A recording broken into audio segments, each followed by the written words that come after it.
People think of themselves as less because maybe they don't have money, or maybe they don't have as much as they'd like. But the money isn't the thing. Money comes, money goes. Life force comes and life force goes. You have an abundance. We each do have an abundance of life force. So how are you going to spend it? What are you going to promote? What are you going to talk about? What are you going to participate in? It's easy to have an experience, perhaps on a day of the week that's special for an hour, and then go back and waste our life force, because we miss out on the opportunity to participate in the oneness that's there, the emerging oneness, the emerging sense of oneness on earth. Because you can't have a participation in the emerging sense of oneness and maintain the state of narcissism. We cannot be so self-centered to try to maintain ourselves as individual lives and miss out on the part of the wholeness, the oneness.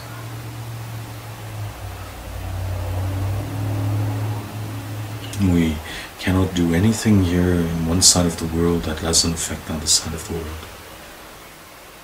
It's all one. It just takes some time sometimes. The cause and effect don't seem to relate a lot of times, but there is cause and effect. What we put out is cause. And there are effects in the world from that.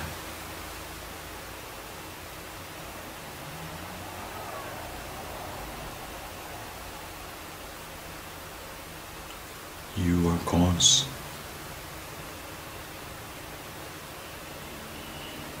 People don't identify with cause, they identify more with the effects. Oh, why is this happening to me? Well, you're cause. You're putting certain things out. The effects are going to happen by reason of what you put out. It's not happening to you because of anything else. It's happening because you've put something out. So learn how to harmonize and put something different out.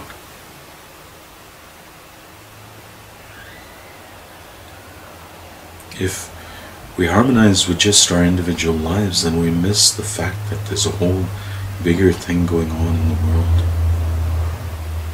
We get so caught up in the small little subculture of individual life that we miss participating in the rest of the world's life. It's actually quite tragic to just be caught in a self-centered state of consciousness, because we miss what else is going on around us, with people, with other people, with people in our family, with people in our worlds, because we don't understand it. We don't listen enough to what's going on around us. And people around us, they don't understand it either. So everybody's making this noise of individuality. And the place to start is to start with identification again with something that's more whole. So that the noise that the heart makes, the noise that the mind makes, the noise that we make, because whatever is in the heart and the mind comes out of the mouth. Listen to yourself. Listen to the people in your world sometime, and you'll know what's in their heart and in their mind. It's noise. It's subculture noise. It's separation noise. And it's quite frankly boring to listen to noise. There's no need to participate in the noise. Subcultures, if they want, can listen to their own noise. You have the chance to be in a culture of harmony. Harmony because we've established and know the harmony that exists in our own form. There's harmony, once again, that's established between the mind and the heart. without the harmony established between the mind and the heart, there is no harmony out there in life. So it's pointless trying to do anything else out there, including promote some sort of subculture, because whatever's in the mind and the heart, that's of its own subculture. The mind has its own subculture, its own premise for living. The heart has its own subculture, its own premise for living, and they're both insane. No, it has to come out of the insanity, come out of the subculture insanity, because that people have been dying century after century living in that type of space.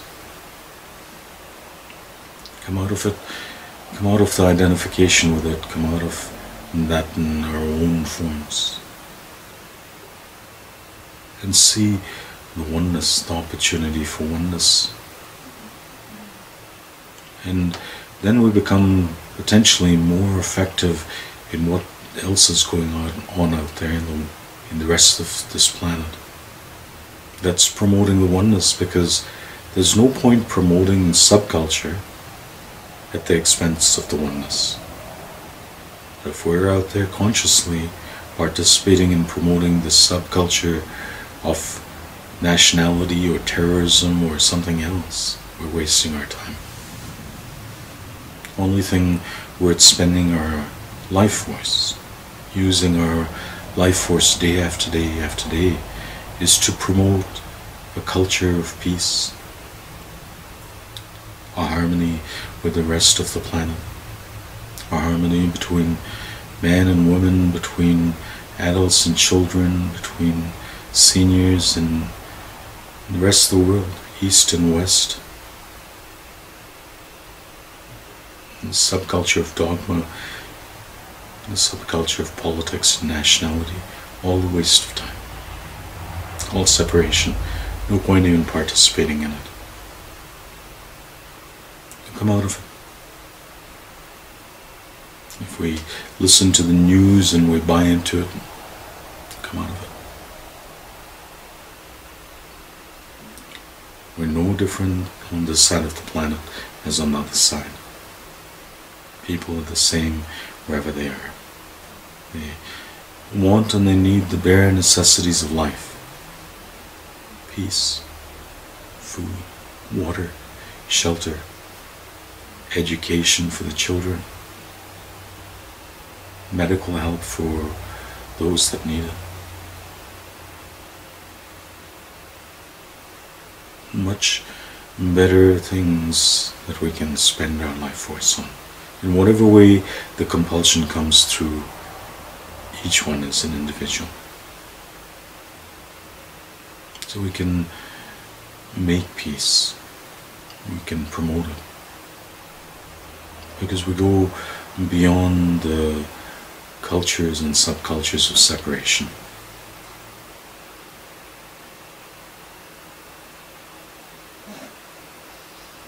The oneness is real. And that which is real between us is life.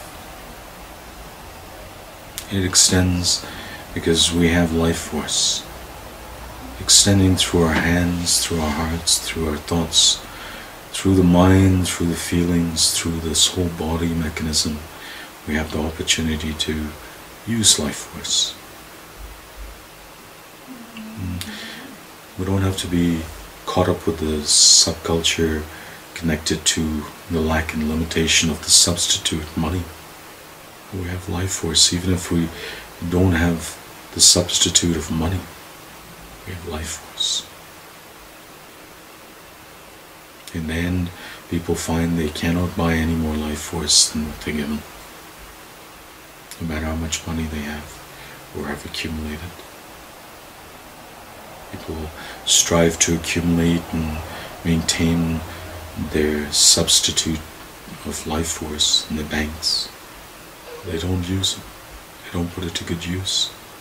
They've accumulated what they think is of value, but they don't find the value in the real. And people die with big amounts in their life force substitute pattern in banks perhaps, but they can't take it with them. That's the rum. But we can take the identity and the awareness of the oneness with us. Because if we participate in the oneness, if we grow in awareness of the oneness that's all around, the reality that we are all one here on earth, we take that awareness with us. Because we're not locking it up in some bank vault somewhere or in some computer system. Life force is real.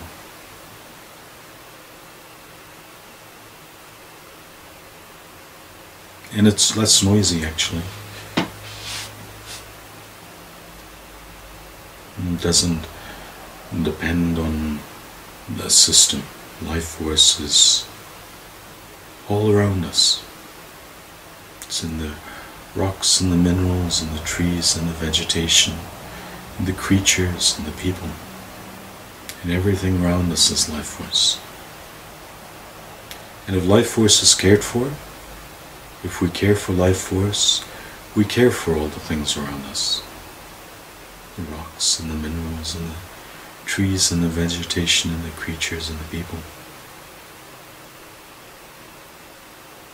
Because to really live in the life force and the awareness of the abundance of life force is to fully participate with it, in caring for it. You get to come to a different sense of awareness of when one cares for life force, when one cares for the life force of each other, when one cares for the life force of those things that are around us. And the more and the larger we can draw that awareness of caring for the life force around us, the more we can see that this care can extend beyond our communities, can extend beyond our cities, can extend beyond our nationalities. Those are all transitory subconsciousness, subcultures. So I'm appreciative for the reality of the ability for each one to choose to come out of insanity. Coming out of the subcultures is coming out of insanity.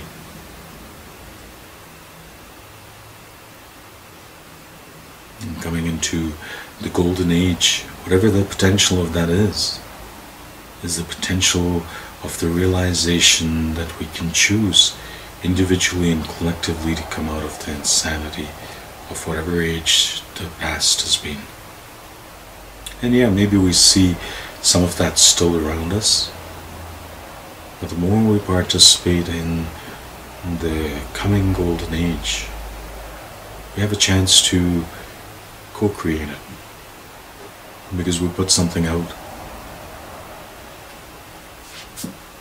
Maybe it starts with a vision that we put out, but we share it, we shape it, we form it, we participate with others who start to understand what we're on about, because we're here to see something revealed of a golden age, whatever that description is. Participation is the prerequisite. We can participate in the old age that's passing away, the old heaven and the old earth, the old consciousness that it's dying. It's all around, the fact that it's dying. We can identify it and we can go down the tubes with it if we want.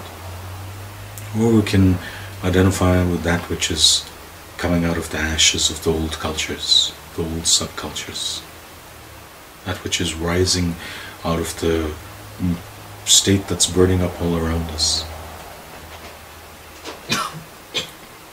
Come into it for yourself.